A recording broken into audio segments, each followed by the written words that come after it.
President and Senior Lecturer of Repairs of the Breach, and co-chair of the Poor People's Campaign, a national call for moral revival. And we are gathering from all around the nation and in the nation's capital today to raise an important issue. I had planned to be there this morning. I was called to do the eulogy for a young man who was shot to death by the police in Virginia Beach under questionable circumstances. And as we were trying to make it there, the traffic became so intense that it kept us from being there on time. But today we come because we as clergy, pastors, imams, rabbis, people from the Hindu community and the Muslim community are challenging the immorality of the filibuster. We can no longer have an impoverished democracy because a minority group of senators want to shut down open debate and shut down bringing issues to the floor to address the critical issues that face us as a people in this nation. We have 140 million plus people now that are in poverty and low wealth. in this nation. We have 62 million people that make less than $17 an hour in this nation. We have over 80 million people who make who either are uninsured or underinsured in this nation. We have serious issues to address in terms of coming out of this pandemic, rebuilding from the bottom up and building forward greater in this nation. And we cannot have a system that actually is rooted in an ugly history. Now, many times when people talk about the filibuster, they talk about how it has been used to block civil rights legislation, and they frame it in a racist, as a form of systemic racism. And that's true, but it is more than that. And it's high time that we let the public know it's more than that. Now, yes, in the 1800s, the filibuster was used to stop every piece of anti-slavery legislation, every piece of anti-slavery legislation. In 1937, there was a vicious lynching in Duck Hill, Mississippi, where people's bodies were literally mutilated and burned. The House of Representatives, to honor, to deal with this issue and to deal with the horror of it, they passed an anti-lynching bill in 1837. But the senators and the white Southern members launched a tenacious filibuster to prevent the anti-lynching bill from reaching the floor for a vote. When it came to the New Deal, a lot of the legislation that President Franklin Delano Roosevelt tried to put forward, some historians say that he had to back away from that anti-lynching bill because of the filibuster in order to allow some other pieces of legislation to go forward. What a horrendous trade-off that was forced by those who would engage in filibustering. We know in 1918, however, it wasn't just Black people. In 1918, Southern conservatives in the Senate blocked women's suffrage for a long time by a Senate filibuster. They didn't want the 19th Amendment. So the filibuster has been the antithesis to women in this country moving forward. We know that 5 times between 1942 and 1949, the House passed bills that sought to ban poll taxes 5 times. And 5 times senators filibustered and allowed poll tax to stay on the record. We know that Strom Thurmond and Dick Russell used the filibuster to try to weaken the 1957 Civil Rights Act. And we also know, however, that when we look past the post-war decades, the Senate used the filibuster and other procedural tricks, not just the filibuster, to block labor policies from reaching the floor and policies about labor unions from reaching the floor. We know that the filibuster was used. The party failed at labor's most important goal, and that was the repeal of the Taft-Hartley Right to Work Act, because a bipartisan conservative filibuster in the U.S. Senate was employed. In 1974, a 5-year effort to pass a bill to create an independent consumer protection agency fell victim to the filibuster. So yes, it's been used to undermine things that would benefit African Americans, but also with things that would benefit all Americans. The filibuster has been used. We know in 1972, the filibuster was used to block legislation to give the Equal Employment Opportunity Commission the power to move against job discrimination. For months, they blocked it. We know in 2014, a Republican filibuster successfully barred the Protect Women's Health from Corporate Interference Act, literally blocked it, which was intended to remedy the U.S. Supreme Court's ruling that employers could refuse to include contraceptives for women in their insurance plan. The filibuster the filibuster has been used to block laws that would stem voter suppression. It's been used in some ways, and a form of it has been used to block any real votes on things like living wages. And what it does is the filibuster is dangerous to our democracy. It undermines the democracy because the ultimate goal of the filibuster, it is a centerpiece of an arcane obstructionist type rules in the United States that bars the body from the deliberative role that was envisioned by the founders. It has been used to to stall presidential appointments, federal judicial appointments, laws addressing unemployment benefits in national economic emergency times.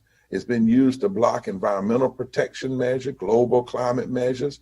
It's been used to even block laws that would require disclosure of political contributions in a country where we have such a flood of dark money. The current filibuster rule discourages public debate, and the way they do it now is worse than even in the past.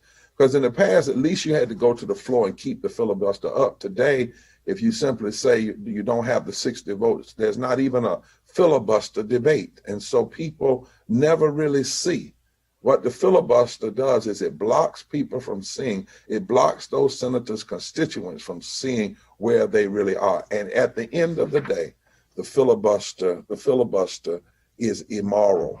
It does not provide the freedom and the liberty that should be in a democracy. It causes us to have an impoverished democracy. It allows injustice to flourish. And anything that allows injustice to flourish and inequality to flourish is not in line with our deepest moral values constitutionally, which call us to establish justice, and not in line with our deepest moral values religiously, that calls us to care for the least of these and to lift from the bottom and to lift up those. There's a great scripture in the Bible in Isaiah 10 that says, "Woe unto those who legislate evil and rob the poor of their rights." The filibuster, more often than not, has been used to rob the poor, rob African Americans, rob women, rob workers of their rights. And it is not right. And we as a national body of clergy and pastors and religious persons from all different faiths, representing tens and tens of thousands of people today in Washington, D.C. and around the country, call for the ending of the filibuster. It is time for the Senate to have honest, open, full debate on the issues of our day. We don't need any more to have living wages blocked and health care to be blocked and infrastructure that lifts from the bottom up to be blocked and money for public education to be blocked and those things that would make this democracy better. This is not about left or right. It is not about conservative versus liberal. It is about right versus wrong. And so today we commit to create holy trouble. We're going to trouble the walls and trouble the Senate. We're going to trouble the senators. We're going to call them. We're going to organize voters. We're going to push people out because it is time to stop the filibuster. Lastly, the filibuster by name, one language says it really means to talk to death. And another language, the filibuster, means to rob. Well, it's time to stop talking to death in ways that block us from having the real discussions we need to be having about justice in this society. And we cannot allow the robbery to go on anymore. No longer can a minority of senators block those things that would lift more than 140 million people out of poverty and low wealth. That is not the American way. It is not the intentions of this democracy. And we as people of faith and religious leaders are calling it out. It is immoral, it is sinful, and it is wrong, and it must stop. I turn the program now back over to those that are in DC, and then you'll hear from other great leaders from around the country who are standing together in this endeavor.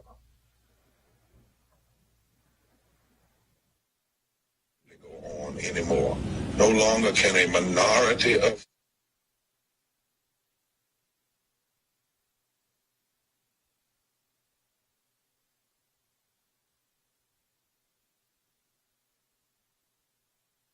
and we as people of faith and religious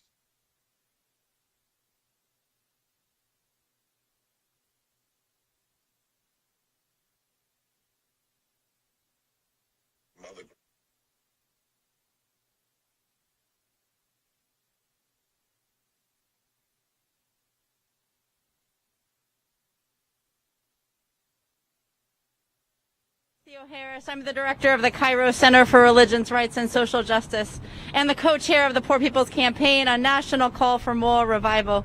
And it's an honor to be here, as Reverend Barber said, in Washington, D.C., in the nation's capital, making holy trouble.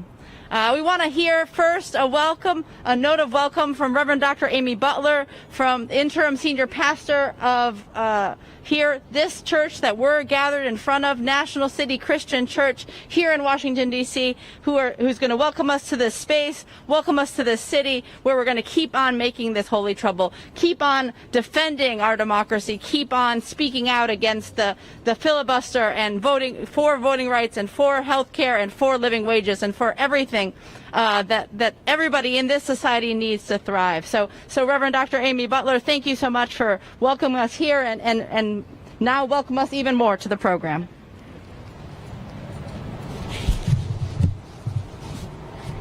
Thanks. Hello, everyone, and welcome. Welcome especially to the steps of National City Christian Church on this Easter Monday.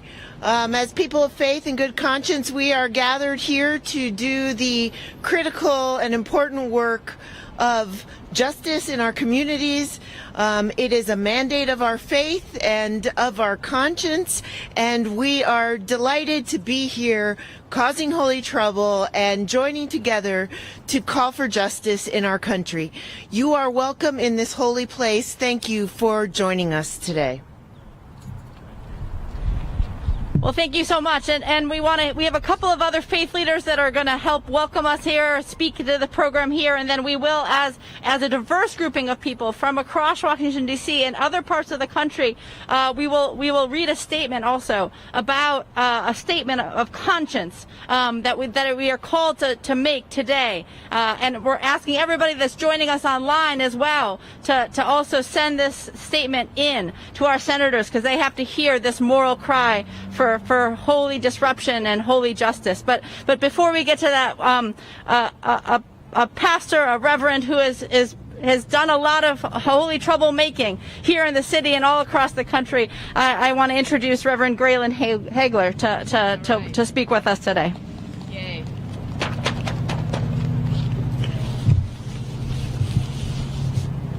Thank you, Reverend Liz. First thing I want to do is for us to just pause for one moment, because Liz Davis, who was president of the Washington Teachers Union, was killed last night in an automobile accident. And she was one of those dynamic leaders that also was very supportive of the Poor People's Campaign, locally as well as nationally. If we could just join in that moment of silence for a moment.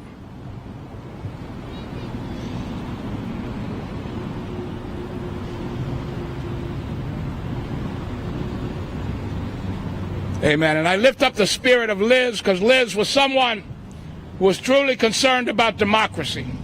Democracy taking place here in Washington, D.C., as well as democracy across the country.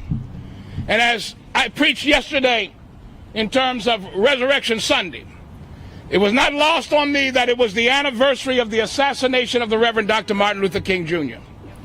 Something that we didn't hear a lot about yesterday. But the fact is that life was a life that was lived trying to open up democracy, trying to open up citizen participation, trying to open up the truth. And so what we're here today about is standing up as people of goodwill, people of conscience, and people of faith, saying that we are called to enlarge democracy, and this tactic of the filibuster basically tries to silence democracy. And so we're not interested in being silenced, but we're interested in having the most important, vital, and economic and sociological and ecological issues debated, discussed in our time, and lifted up to paramount importance. So we're not about shrinkage of democracy, but we're about its enlargement, its increase, that voices might be heard, that agendas might be addressed. I was speaking to Reverend Barber, and I was reminding him that not only was the filibuster used to basically protect pro-slavery forces in this country, but resolution after resolution was passed in the U.S. Congress before the Civil War that basically outlawed any representative from mentioning slavery whatsoever in the Congress of the United States, that they could be censored. And so one of the things that we're battling against is that continued spirit of fascism. Fascism that does not want to be held accountable. Fascism that does not want people to participate in the political process. Fascism that does not want to have us debate the kinds of issues that are important for life, for liberty, and for hope. So today we stand. Immoral filibuster cannot block democracy. And all of us, we agree on that. Amen. Amen. All right. Thank you.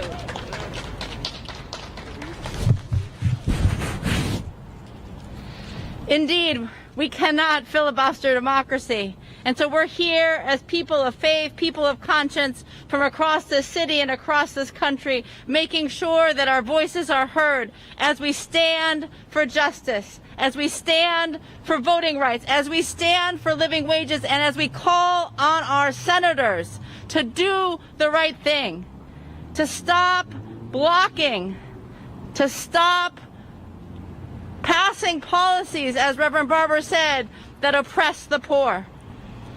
The leaders that are gathered here represent thousands, tens of thousands, hundreds of thousands of people across this country. And the next speaker I want to bring up, Jim Winkler, is the President and Secretary General of the National Council of Churches in Christ, representing Christians all over this country, all over this land, who say we need justice now. Thank you for being here. Thank you, Reverend Liz, and thank you to the Poor People's Campaign for bringing us together. You know, the United States Senate is free to set its own rules, but we who vote for the senators insist the Senate must not let those rules stop them from doing our work. The filibuster is one of those old rules that keeps the Senate from getting its job done. The filibuster was long used by avowed racists who wielded it as a weapon over and over again to kill any progress to secure voting rights and civil rights for people of color in this nation. The filibuster is a symbol and tool of white supremacy. It must never again be used to block even the opening of debate on a bill. It must never again be used to obstruct the final vote on the Senate floor. The filibuster must never again be used as a threat in order to kill legislation. It is a cowardly tactic designed to forestall progress for the good of the nation. Limiting debate to a reasonable period is common sense. We elect our senators to exercise common sense. We elect our senators to play a constructive role in addressing the needs of our people and of our nation. The filibuster is used to expressly stop fair consideration of critical legislation. Nowhere in the Constitution does it say the Senate needs 60 votes in order to advance major legislation. I'm all in favor of bipartisanship, and I want the Senate to craft rules that will further such efforts, but maintaining an anti-democratic filibuster is not the means to such ends. There are other ways to foster bipartisanship. For example, let's reduce the power of money in Senate races and in all political campaigns. There's no reason rich people and corporations should get to spend whatever they want. If our senators aren't spending an inordinate amount of time raising money for their campaigns, they should have more time to sit down together and with us to address the issues of the day. Today, the filibuster is part of a toxic stew that is poisoning our public life. We don't just need to address the anti-democratic nature of the filibuster, which has long permitted the most reactionary forces in our society to perpetuate racism, slavery, and poverty. We have to go further and come up with creative ways to modernize the Senate. Perhaps, for example, it should be enlarged so that millions and millions of Americans who are underrepresented in the Senate have their voice heard and their votes counted. And we need to find ways that foster free and healthy and fair debate without permitting hate speech and conspiracy mongering to have outsized voices.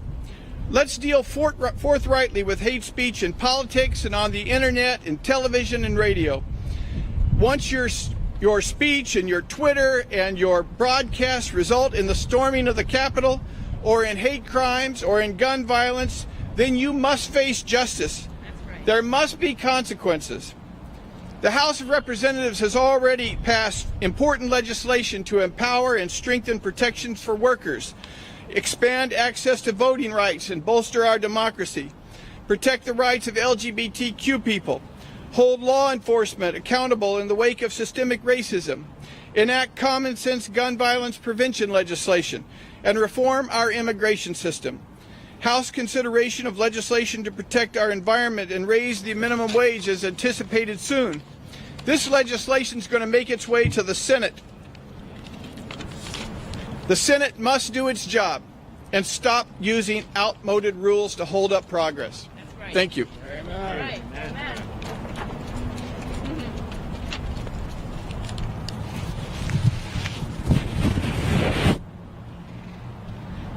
Indeed, we must stop filibustering democracy. And we're here in Washington, D.C., making sure that our voices are heard. We're going to raise our voices now. We're going to read this statement, a part of it, that we're also asking folks to send to your senators. And so I'm going to ask everyone to take out their statement. We're going to read this out loud in unison and invite people all across the country to join us in this. We want to make sure our voices are heard because we have to call this nation, call these senators to conscience. And so we're going to say, in the midst of this holy season, we are interfaith leaders and people of moral conscience issue forth this call to conscience to the U.S. Senate. We come together as a national moral fusion movement, calling on the nation to join us in the days, weeks, and months to come in this movement to heal the nation. As regressive forces try to split us apart, we come together as people and communities directly impacted by the evils of a society that Dr. King diagnosed over 50 years ago as approaching spiritual death. Evils such as voter suppression, economic exploitation, lack of health care, ecological devastation, and a war-based economy. Evils that together we can challenge and together we can overcome. We recognize that our vote, our wages, our health care, our infrastructure, and our voice are being blocked by an immoral filibuster. And we are not the first generation to have fundamental human rights fall victim to this Jim Crow relic used by reactionary forces through history. The filibuster has been used to block civil rights, labor rights, voting rights, living wages, health care access, especially for the poor and low wealth, black, brown, white, Asian, and indigenous people. The filibuster continues to facilitate idolatrous policy platforms about who deserves to thrive and who does not. The filibuster is being used to block our very democracy, and we join together to say, don't filibuster democracy. Don't filibuster democracy. Don't filibuster democracy. Don't do it. All right. I invite everybody to read the full statement on the website and to send it to our senators, because this, as people of conscience, is the message that we have to this nation. As we said in the statement, as Reverend Hagler mentioned before, yesterday was the anniversary not just of the death of Dr. King, but also of his speech coming out against the triple evils of militarism, economic exploitation, and racism.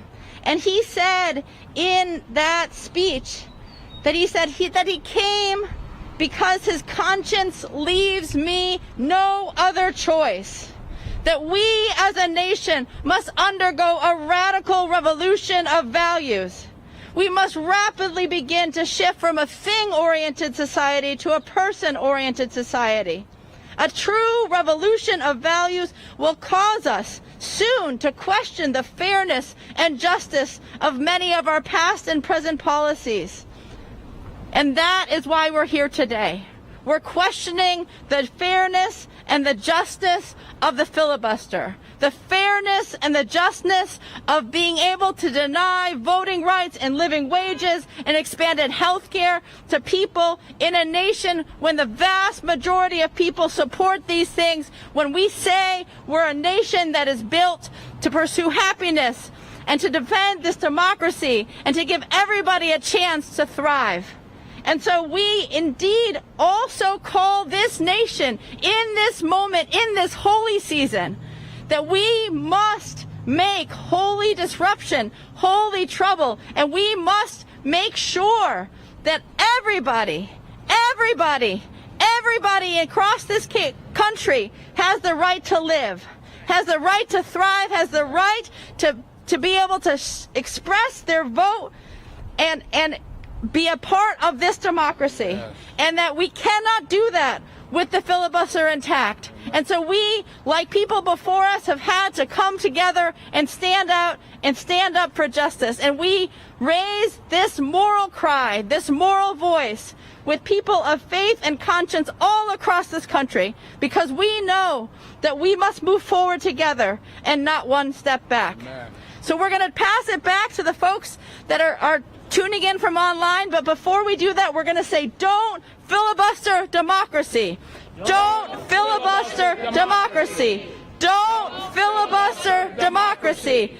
Don't filibuster democracy. All right, thank you so much. We thank everybody for joining us, and we look forward to hearing the other faith leaders that are joining us, representing so many faith traditions across the country right now. Thank you. That is right. Don't filibuster democracy. Don't filibuster democracy. And we are the Poor People's Campaign, a national call for moral revival. And we are a fusion movement here today with interfaith leaders, people of moral consciousness. And we're saying that we're not going to allow the filibuster to block our voice. We're not going to allow it to block our vote. We're not going to allow it to block living wages or any other moral policies that we need in this country to heal this nation. So without further ado, we're going to hear from the voices across this country about what it means to be in this moment. The first leaders you're going to hear is Imam Griggs and Rose Gudiel Escobar.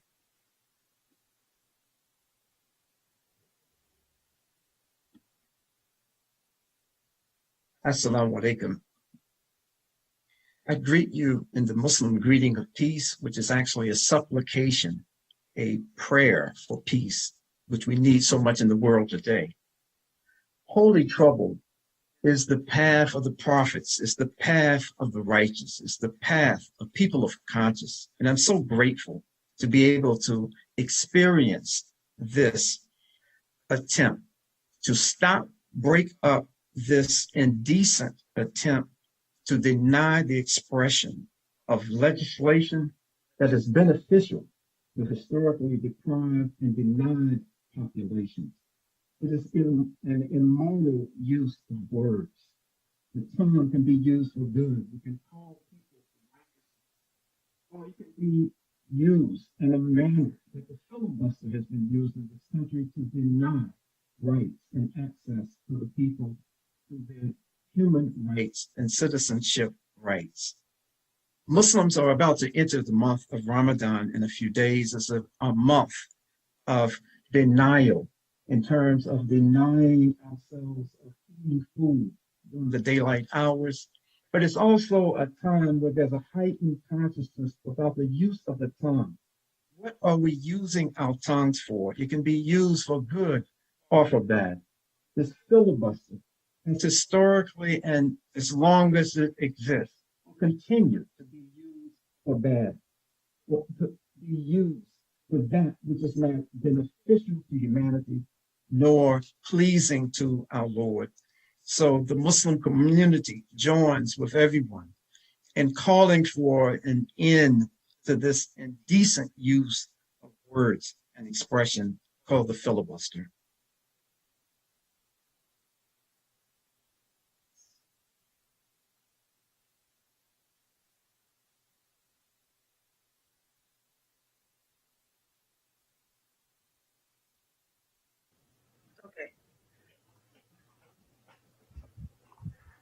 Good afternoon, everyone.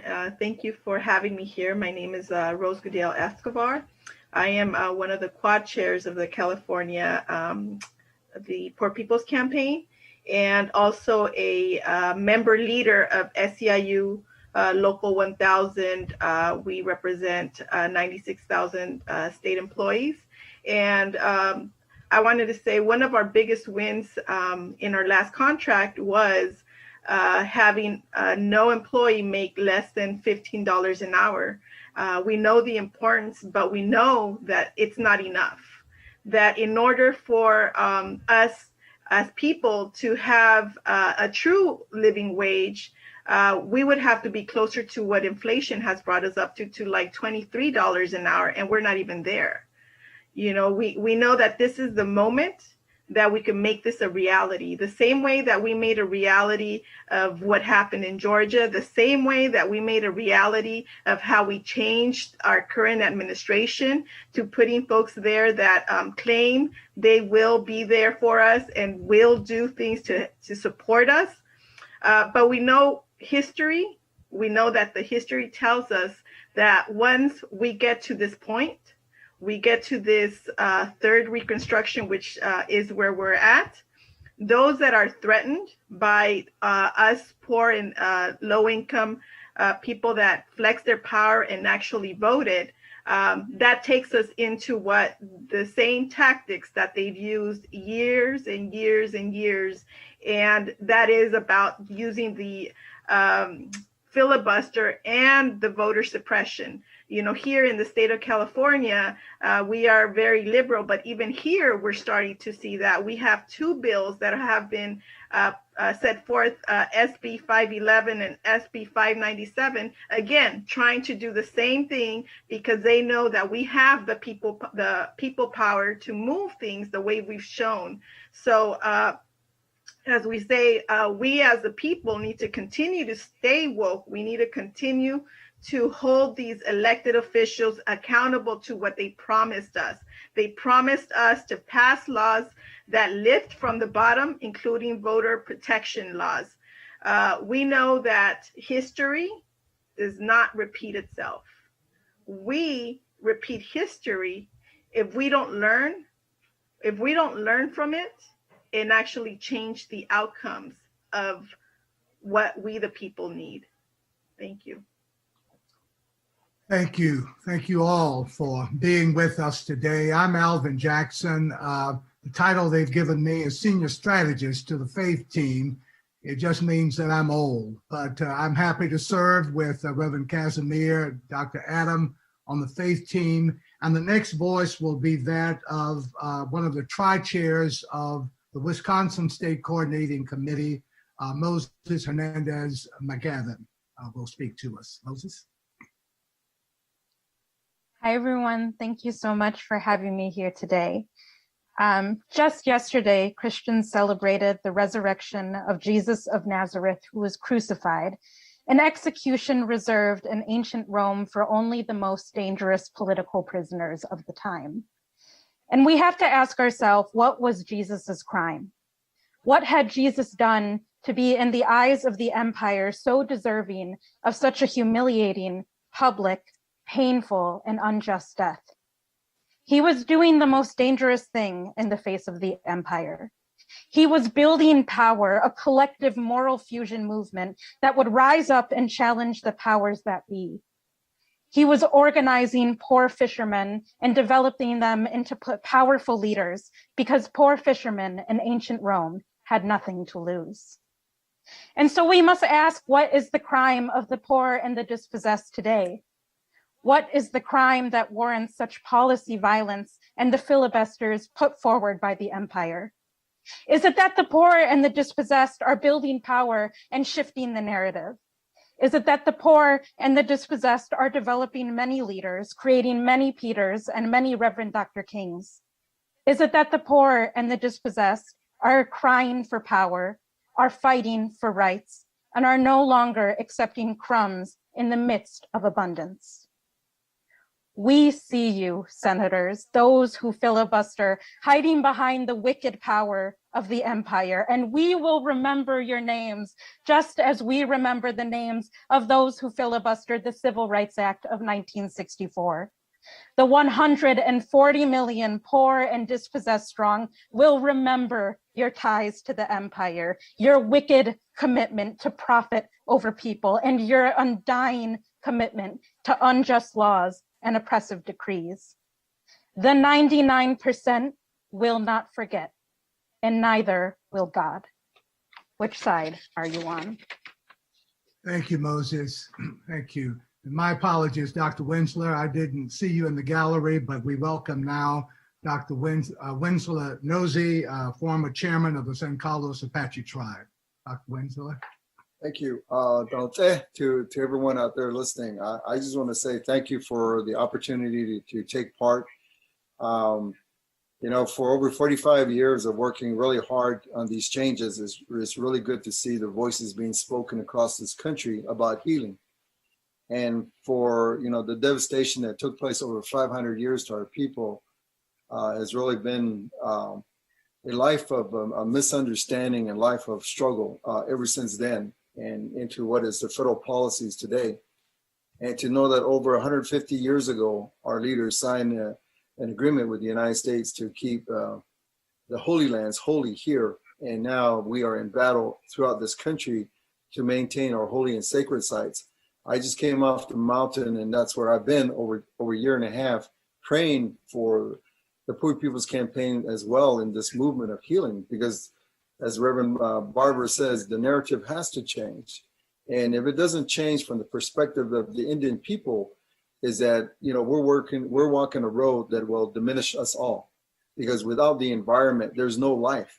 Without God's creation of all the things that he's given us, there's nothing, there's no life. And so the biggest struggle that in Indian country we have today is to maintain that the gift that God gave the world, you know, will be kept intact and for those yet to be born. And so it's a whole spiritual movement that's taken place. And then also in our prophecy, one of the things that it said was that, why do you think God led the people to this part of the country?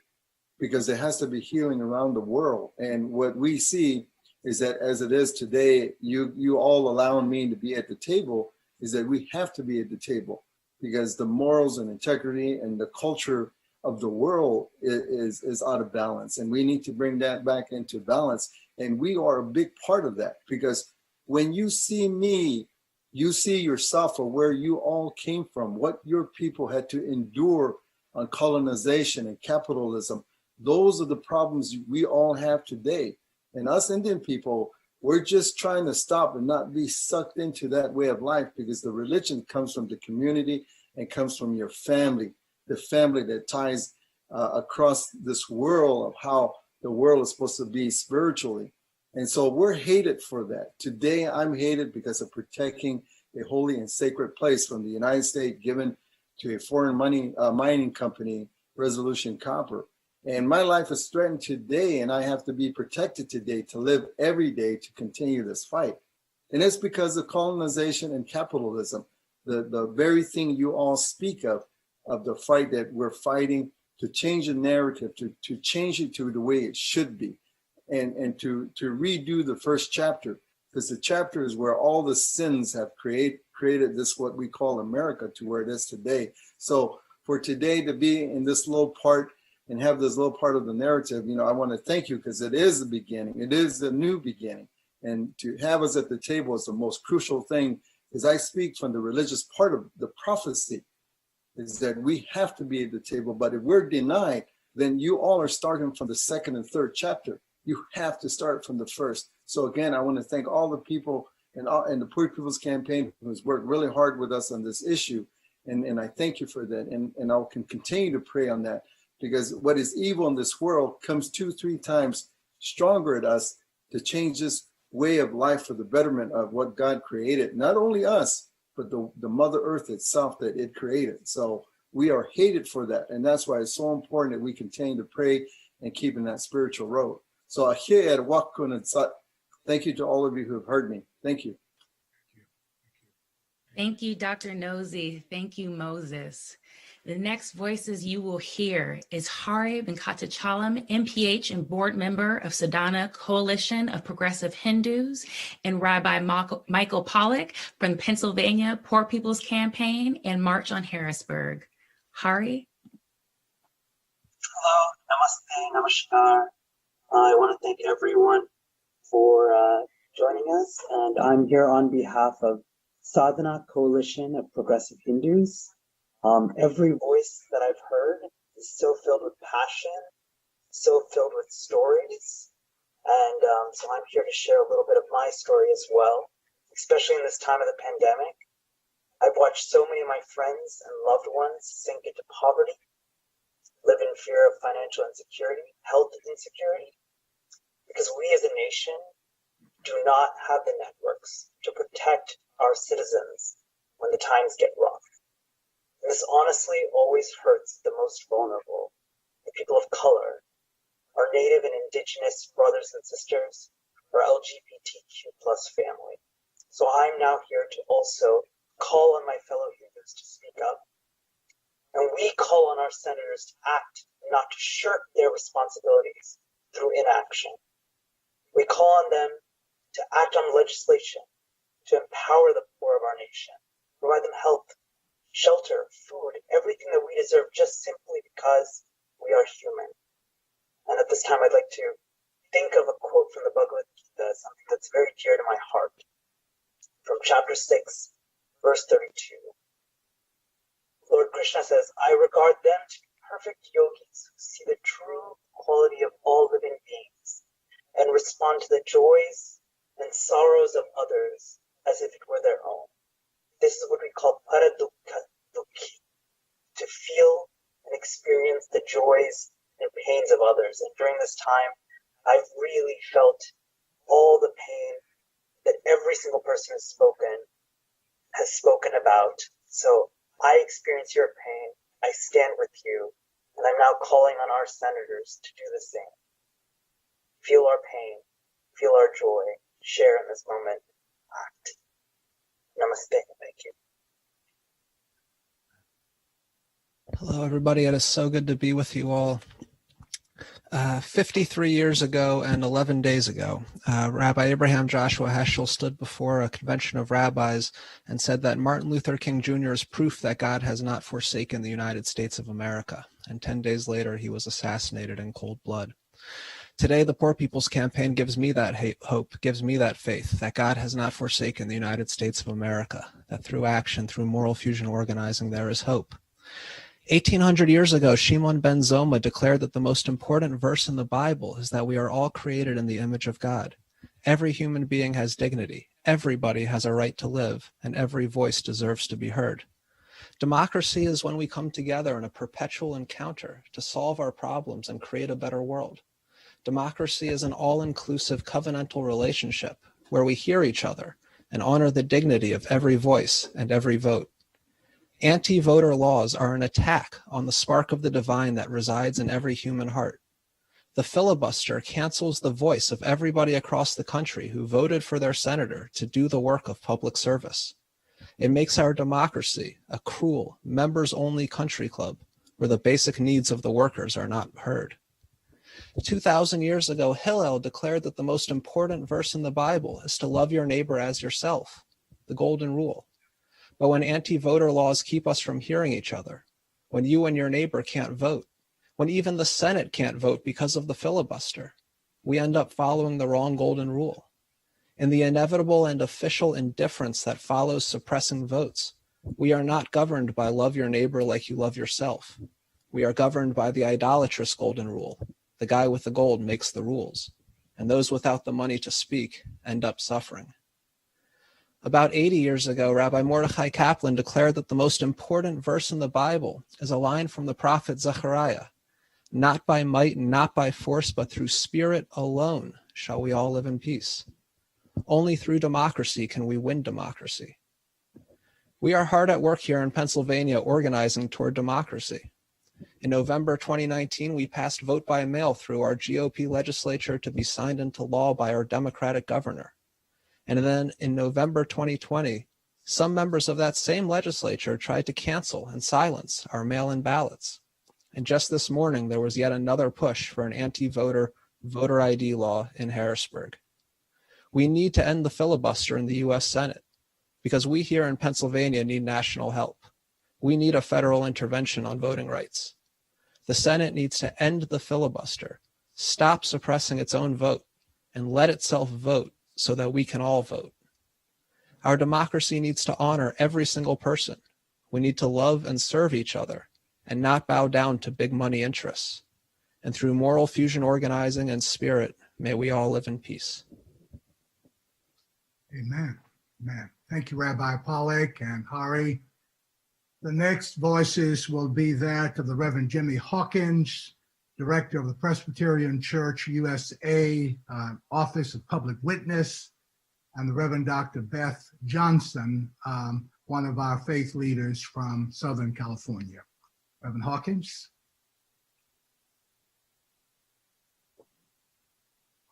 Thank you on meeting, Reverend Hawkins. Yeah. Thank you. I am grateful for this opportunity to join with the Poor People's Campaign to be a prophetic voice in the fight for social justice and human rights, and against the ways the filibuster is used to block progressive legislation, especially when it comes to a living wage and voting rights. For you cannot filibuster a living wage. In our 2010 Living Through Economic Crisis statement, the Presbyterian Church declared, and I quote, "When economic conditions have not been just, the church has spoken out forcefully. The Social Creed of 1908 denounced the appalling conditions of the working poor and demanded a living wage, safe working conditions, the right of all people to self-maintenance, and the abatement of poverty. The 208th General Assembly in 1996 denounced the very existence of poverty as intolerable.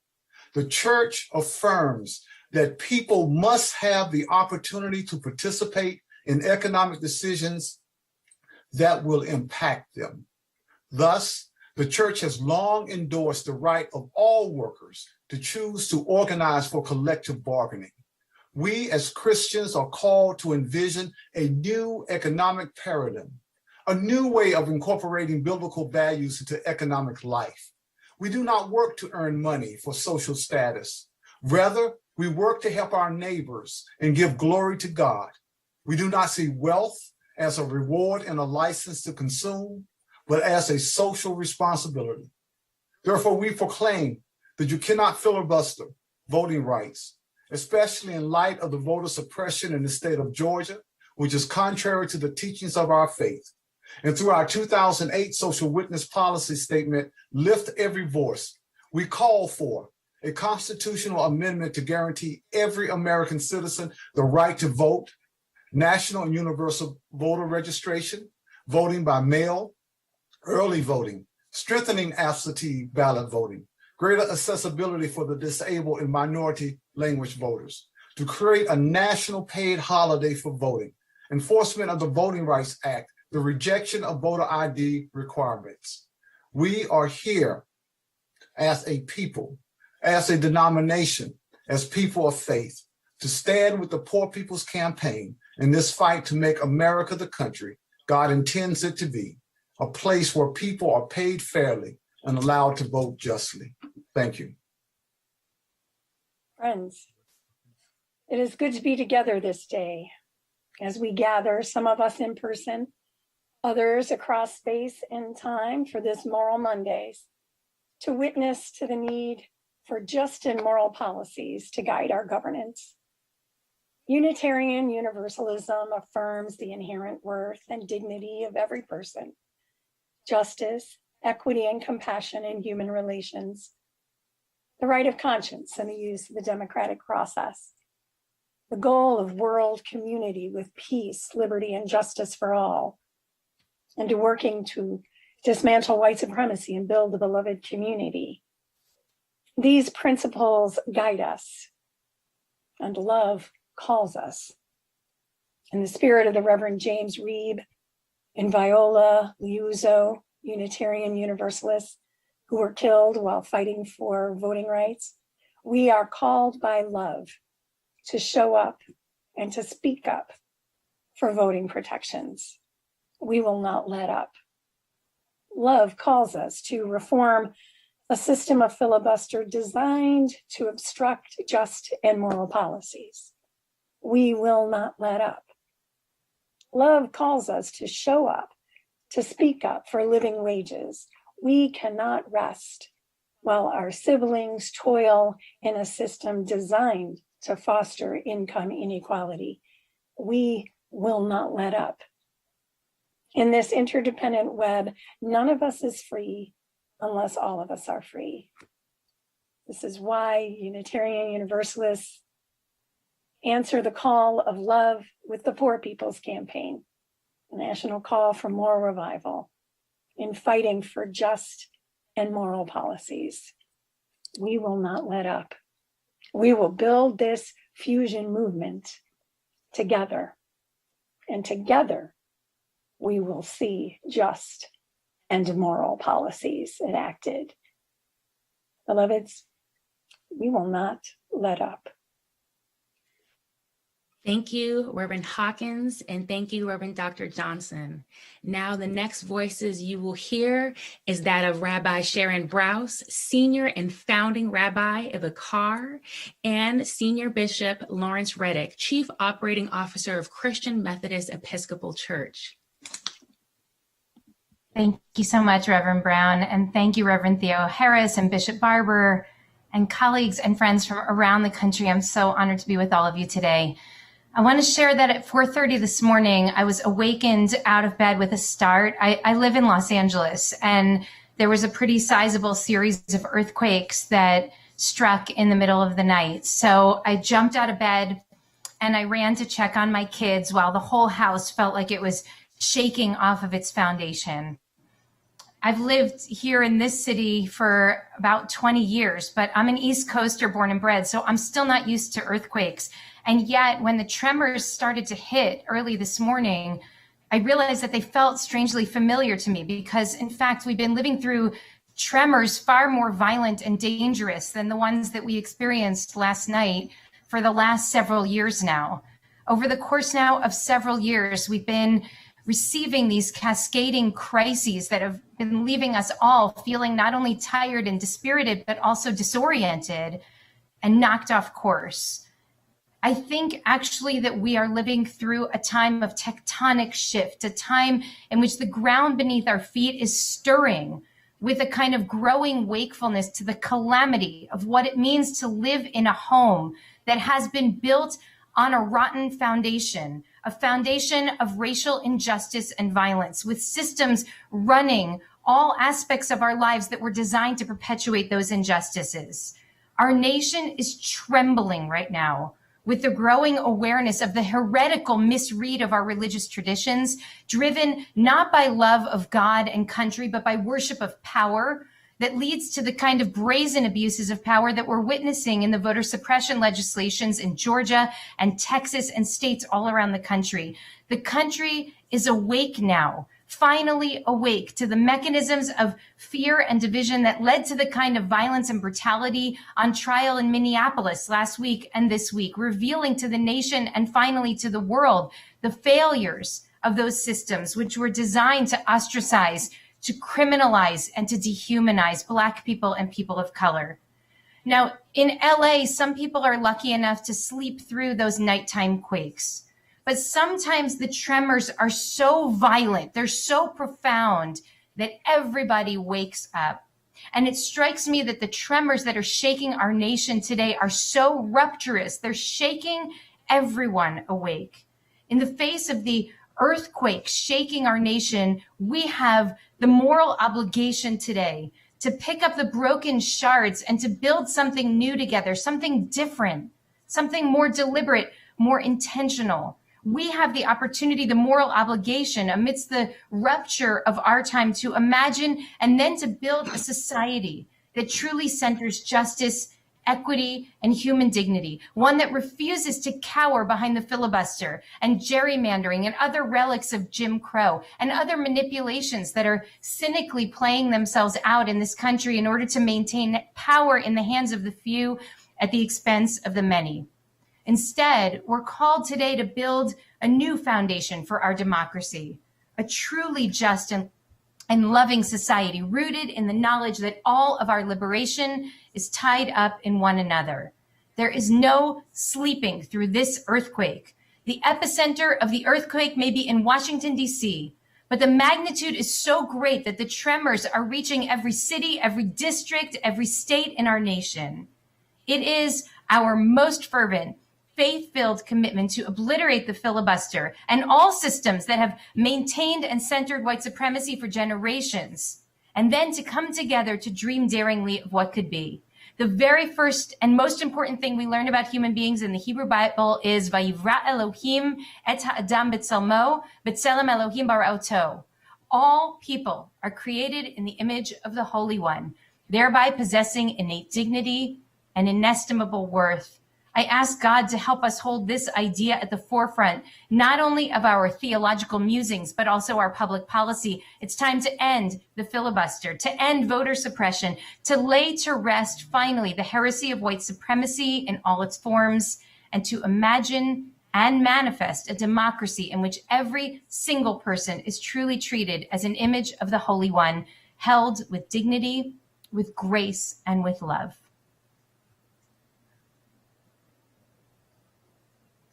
Thank you, Rabbi Brous. And now to you, Senior Bishop Lawrence Reddick. Thank you, Reverend Brown. Today I speak for the Christian Methodist Episcopal Church, or the CME Church, founded by formerly enslaved African Americans in Tennessee just 7 years after the Emancipation Proclamation. Considering the written perspectives of those who founded this church, the CME Church, then identified as the Colored Methodist Episcopal Church in America. The church was morally and institutionally committed to human rights for all and to the enrichment of people's lives, educationally, economically, and socially. Several statements and actions rendered either by our top legislative body, the General Conference, or by our executives, the College of Bishops, addressed the issues of living wages and the right to vote. The openness of our churches in the South to mass meetings during the civil rights era is indicative of our commitment to voting rights. Our primary moral official statement, the Social Creed, adopted in the 60s and revised over time, states, quote, "The concern of the Christian Methodist Episcopal Church for the social well-being of humankind springs from the act of God in Christ as revealed in the gospel, and from the life and witness of John Wesley and other leaders of Methodism who ministered to the physical, intellectual, and social needs of people to whom they preached a gospel of personal redemption." For us, then, three things. First, the Social Creed speaks directly to our working for betterment for economic life, wages, and working conditions.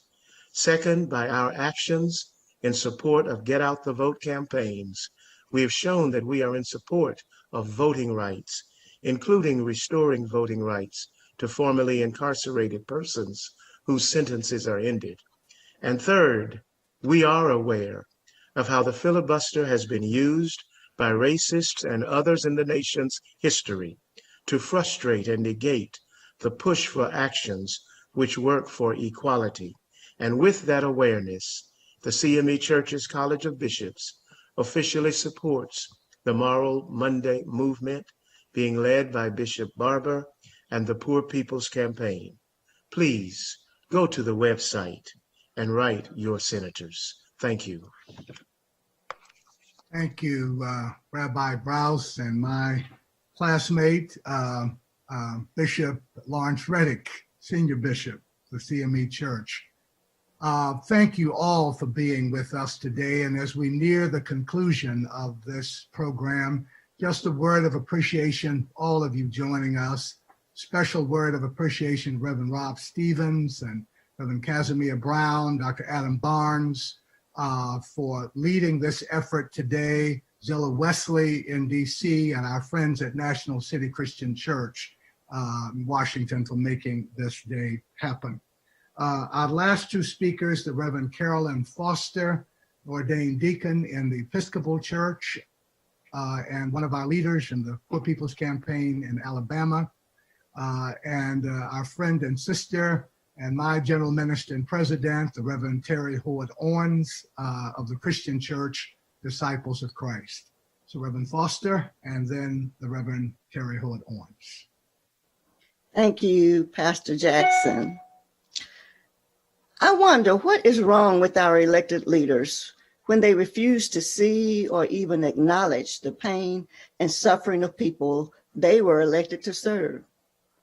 Why do they turn their faces away when confronted with poverty realities facing 140 million people in this country? Why do they distort the truth, mislead the multitude, and blame the poor for their troubles? This country is in a moral crisis. When over 253 bills in states right now are proposed to restrict voting rights and accessibility, when ensuring that a working person can make a living wage becomes an issue of contention, when tactics like a filibuster obstructs and stonewalls critical issues that are vital to the well-being of people who are poor and low wealth, it becomes necessary for people of faith and moral conscience to come together, raise our collective voices, and make some holy trouble. We must, by word and example, bring our moral power to bear as we raise up the voices and the power of poor people to make what Dr. King said, the power structure of this nation say yes, when they may be desirous to say no. Like the persistent widows seeking justice from an unjust judge in the parable from the Gospel of Luke, chapter 18, we must make our elected leaders hear us, see us, and give us that for which we are entitled in this country, and that is life, liberty, and the pursuit of happiness. We do not have fullness of life when we cannot feed our families. We do not have liberty when our right to vote is under attack. We cannot pursue happiness when 140 million people in the wealthiest country in the world are poor and low wealth. We are strong, we are constant, and we come with an authority greater than ourselves. And we are not going anywhere. We are putting our elected leaders on notice. We demand a safer, stronger, and more compassionate approach to policy issues that impact the poor, which is at the heart of all of our faith traditions. We demand an end to obstructionist tactics like the immoral filibuster that blocks forward progress. We demand that everybody is treated with dignity and respect in all policy decisions. We believe everybody should be in and nobody out.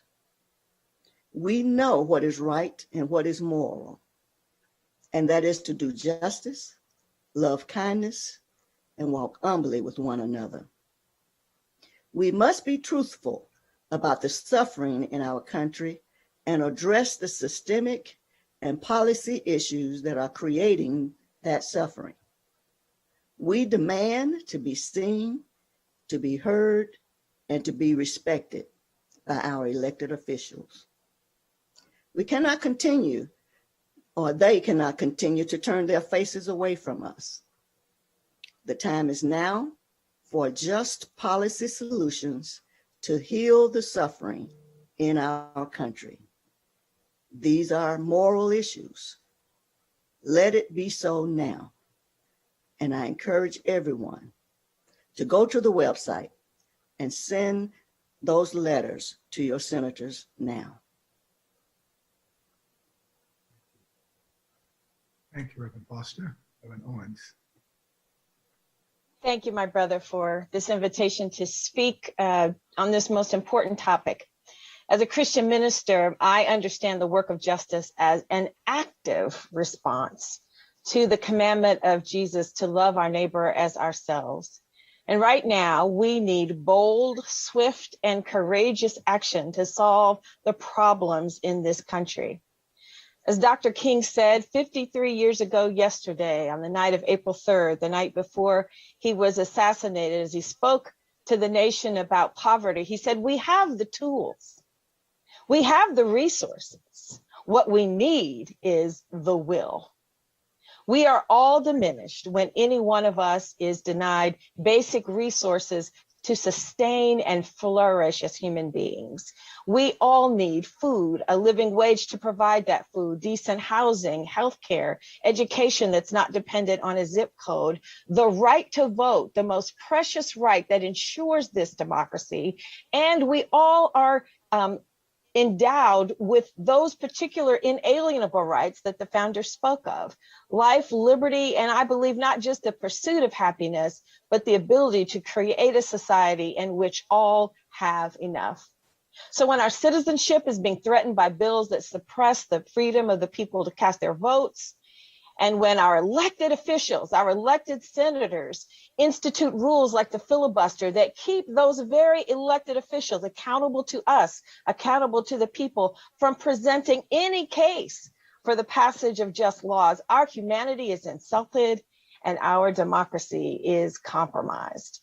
The filibuster is a tool that has been used to obstruct open debate necessary for the deliberation of and the dismantling of systemic injustice in this country. We cannot solve our problems unless we can understand and openly discuss the right paths to solving those problems. And so we have to demand that our elected officials, our senators, honor the dignity and humanity of all of our citizens by hearing every voice and allowing every case to be presented on the floor. As Dr. King said, we have the tools. We have the resources. What we need is the will. So let us summon the courage and the will to end any process that obstructs open deliberation, to end poverty, to ensure the right to vote, to remove barriers to justice, even within our own elected bodies. Let us truly be the people. Let us work for that more perfect union. Let us be the democracy we say we are.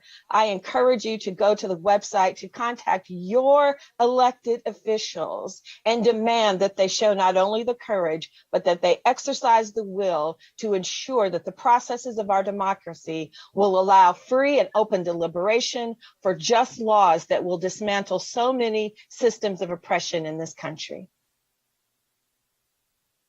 Thank you. Thank you, Reverend Carolyn Foster. Thank you, Reverend Terri Hord Owens. We are here as a fusion movement, and you've heard it loud and clear that we're not going to allow the filibuster to block democracy.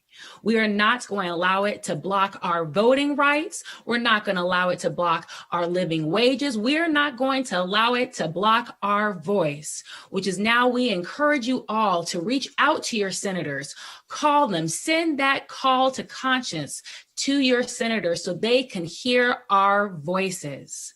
We invite you to come back here next week for our next Moral Monday. And now we're going to end with a sound calling of Don't Filibuster Our Democracy, but it's a theomusicology. Sorry, that's not the name. Our theomusicology is, oh my goodness, I forgot. Rob? What side are you on? Thank you. Which side are you on? Moses told us, and that was a great prompt. So which side are you on? We're on the side of not filibustering democracy. Right. Forward together, not one step back. Amen. Amen.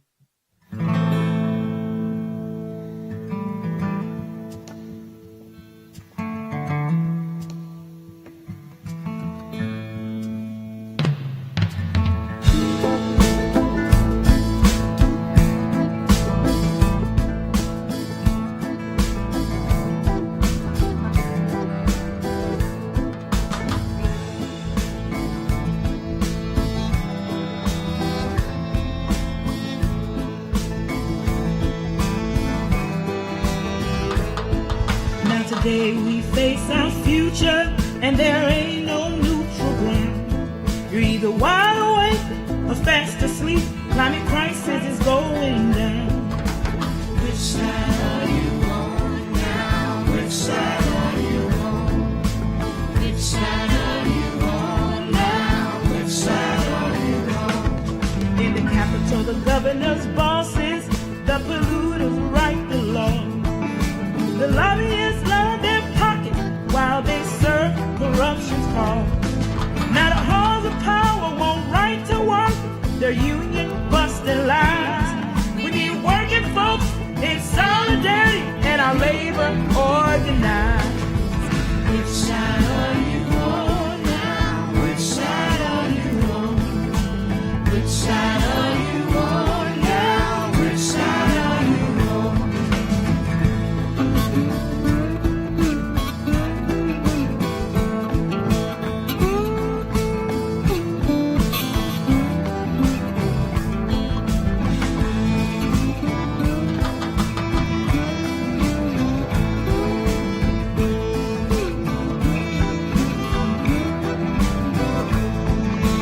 Trees up in the mountains, brave resistors make their stand to defend our planet's future, protect our water, air, and land. The judge lays down fines, $500 every day, while the richest nation in history, politicians look away. Which side are you on now? Which side are you on? Which side are you on now? Which side are you on?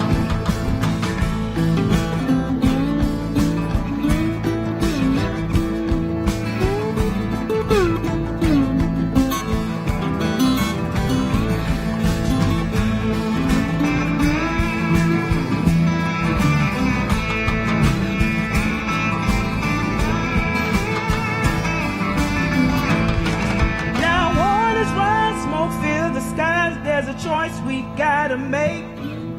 A just transition and a Green New Deal is the only road to take. Which side are you on now? Which side are you on?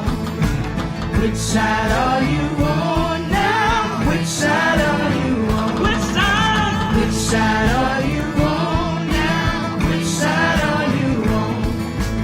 Which side are you on now? Which side are you on? Which side?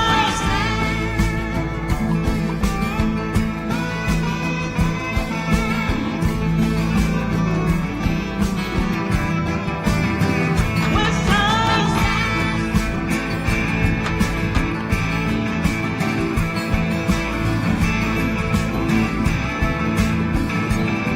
Oh, which side? Which side are you on now? Which side are you on?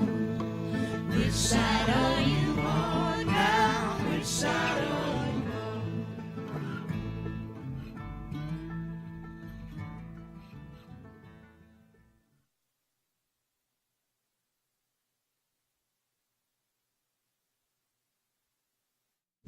on?